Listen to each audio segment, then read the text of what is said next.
കഴിഞ്ഞ കുറേയേറെ ദിവസങ്ങളായി എന്നെപ്പറ്റി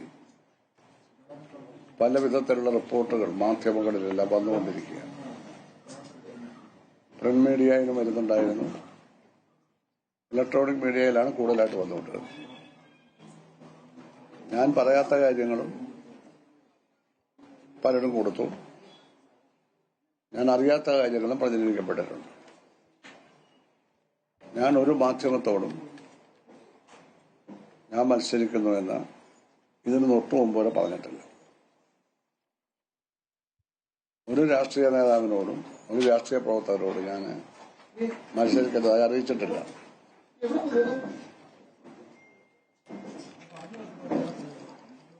ഒരു പ്രതിപക്ഷ കക്ഷിയുടെ ഒരു നേതാവുമായിട്ട് ഞാൻ സംസാരിച്ചിട്ടേ ഇല്ല. ഒരു കൂടിയാലോചന ഉണ്ടായിട്ടില്ല. ഏതെങ്കിലും ഒരു മുന്നണിയുടെ സ്ഥാനാർത്ഥിയായി മത്സരിക്കുമെന്ന് ഞാൻ ആരോടും പറഞ്ഞിട്ടില്ല. ഇത് ഞാൻ ആമുഖമായി പറയുകയാണ്. പക്ഷെ ഞാൻ കോൺഗ്രസ് നേതാക്കളുമായി നേരത്തെ സംസാരിച്ചെല്ലാം ഉറപ്പിച്ചു വെച്ചിരിക്കുകയാണ് എന്ന പ്രചരണം ചില മാധ്യമങ്ങൾ നടത്തുന്നുണ്ട്. അങ്ങനൊരു സംഭവം ഉണ്ടായിട്ടില്ല, അതിന്റെ ആവശ്യമില്ല. പിന്നെ UDF പിന്തുണയോടെ ഞാൻ മത്സരിക്കുന്നു എന്റെ മിക്കവാറും എല്ലാ മാധ്യമങ്ങളും ദേശാഭിമാനിയോട് ചെല്ലൽ കൊടുത്തിരിക്കുക. ദേശാഭിമാനി പിന്നെ എന്റെ വാർത്തകൾ പൊതുവെ കൊടുക്കാറില്ല. ഇത് മാത്രമല്ല, ഇതിനൊട്ടും കൊടുക്കില്ല, ഒന്നും കൊടുക്കാറില്ല, എന്റെ വാർത്ത കൊടുക്കില്ല. വളരെ കഷ്ടപ്പെട്ട് നമ്മൾ നിർമ്മിച്ച പെരുമ്പളം പാലത്തെ പറ്റി 5-6 റിപ്പോർട്ട് ദേശാഭിമാനി വന്നു. ഒരിക്കൽ പോലും ഇത് G. സുധാകരൻ മരാമത്ത് മന്ത്രിയായിരുന്നപ്പോൾ ആവിഷ്കരിച്ചതെന്ന് അവർ പറയാൻ തയ്യാറായിട്ടില്ല. നേരറിയാൻ നേരത്തെ അറിയാനാണ്. അതൊന്നും ആ റിപ്പോർട്ടർമാർ പാലിക്കുന്നില്ല. പത്രാധിപർ എന്ന് പറഞ്ഞുകൊണ്ടല്ല ഇത് ചെയ്തത്. അപ്പൊ അങ്ങനെയുള്ള ഒരു സമീപനമാണ് അവരെടുത്തത്. അവർ സ്വാഭാവികമായിട്ടും എന്നെപ്പറ്റി ഈ കാര്യം റിപ്പോർട്ട് ചെയ്യത്തില്ല, അല്ലാതെ റിപ്പോർട്ട് ചെയ്യാറില്ല എന്നാണ് ഞാൻ പറഞ്ഞത്. അത് കുറെ കാലമായിട്ട് അതിന്റെ കാലാണ്. അപ്പൊ UDF പിന്തുണയോടെ ഞാൻ മത്സരിക്കുന്നുവെന്ന് ഞാൻ ആരോടും പറഞ്ഞിട്ടില്ല,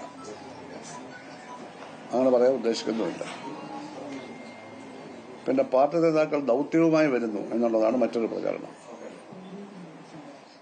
ഒരു ദൌത്യവുമായി ആരും എന്റെ അടുത്ത് വന്നിട്ടില്ല.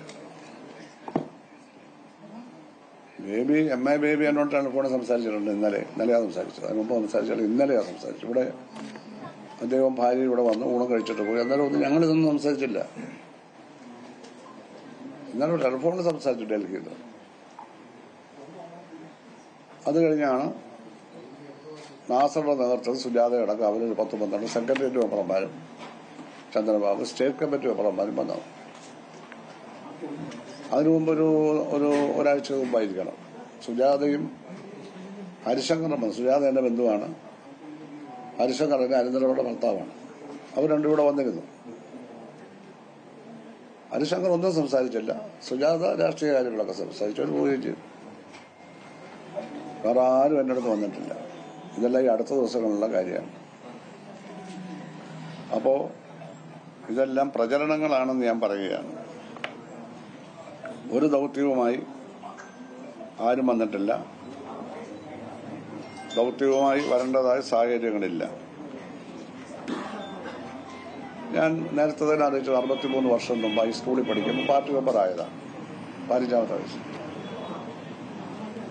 അതിന്റെ കാരണം സ്കൂളിൽ പ്രസംഗ മത്സരം, ഉപന്യാസ മത്സരം, അക്ഷര ശ്ലോകം, ഇതൊക്കെ ഞാൻ 1ാം സ്ഥാനത്താണ്. അത് കഴിഞ്ഞ് ഇപ്പോഴത്തെ ബ്ലോക്കല്ല, NES ബ്ലോക്കുണ്ട്. ആ ബ്ലോക്ക് അടിസ്ഥാനത്തിൽ പിന്നീട് മത്സരം, അവിടെയൊക്കെ ഇത് തന്നെ ആവർത്തിച്ച് ജയിച്ചു. പിന്നെ ജില്ലാ കലോത്സവമാണ്. സ്റ്റേറ്റ് കലോത്സവം ഒന്നും സ്കൂളിനില്ല. അവിടെയും പ്രസംഗം, ഉപന്യാസ, അക്ഷര ശ്ലോകം. സ്പോർട്സിലൊന്നും ഞാൻ പ്രാവീണ്യം തെളിയിച്ചിട്ടില്ല. ഇതിലൊക്കെ വിജയിച്ചതുകൊണ്ട് പ്രദേശത്തുള്ള പാർട്ടി സഹകൾ, പ്രാദേശിക സഹകൾ എന്നെ പാർട്ടിയിലൊക്കെ ചേർത്തു. 18 വയസ്സായാലും ചേരാൻ പറ്റുമോ? പക്ഷെ ഭരണഘടന, പക്ഷെ എന്റെ 15 വയസ്സായപ്പോഴേ ചേർത്തു. വേറൊരു പാർട്ടിയിൽ പോകാതിരിക്കാൻ വേണ്ടി ചെയ്തായിരിക്കും. പിന്നെ 12 സ്കൂളിൽ പഠിക്കാൻ പോയി, മെമ്പർഷിപ്പൊക്കെ തുടർന്നു. പിന്നെ SN കോളേജ് 67 പഠിക്കാൻ പോയപ്പോഴാണ് സജീവ രാഷ്ട്രീയ പ്രവർത്തനം, പൂർണ്ണ സമയ പ്രവർത്തനം 67 തുടങ്ങിയതാണ്. ഈ സ്റ്റേറ്റ് കമ്മിറ്റി ഒന്നും തെരഞ്ഞെടുക്കപ്പെട്ട സ്ഥാനങ്ങളിൽ നിന്ന് മാറ്റിയാണ്. 2002 വരെയുള്ള കാലത്ത് ഞാൻ പൂർണ്ണസമയ പ്രവർത്തകനാണ്. ഇപ്പം പൂർണ്ണസമയ പ്രവർത്തകനല്ലല്ലോ. അപ്പോൾ ഇതൊക്കെയാണ് വസ്തുതകൾ.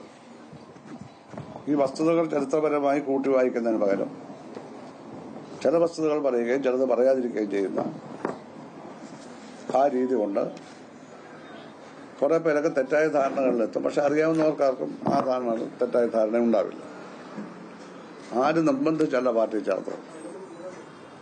ഈ തരത്തിൽ സ്കൂളിൽ പ്രോമിനന്റ് ആയതുകൊണ്ട്, എക്സ്ട്രാ കരിക്കുലർ ആക്ടിവിറ്റീസ് പ്രോമിനന്റ് ആയതുകൊണ്ട്, ശരിച്ച് ഈ ഇന്റലക്ച്വൽ വിഭാഗത്തെ പ്രസംഗം ഉപന്യാസമൊക്കെ അതാണ്. കമ്മ്യൂണിസ്റ്റുകാരായ ഒരുപാട് അധ്യാപകരുണ്ടായിരുന്നു പള്ളിയുന്ന ഹൈസ്കൂളിൽ, ഞാൻ പഠിച്ച ഹൈസ്കൂളിൽ.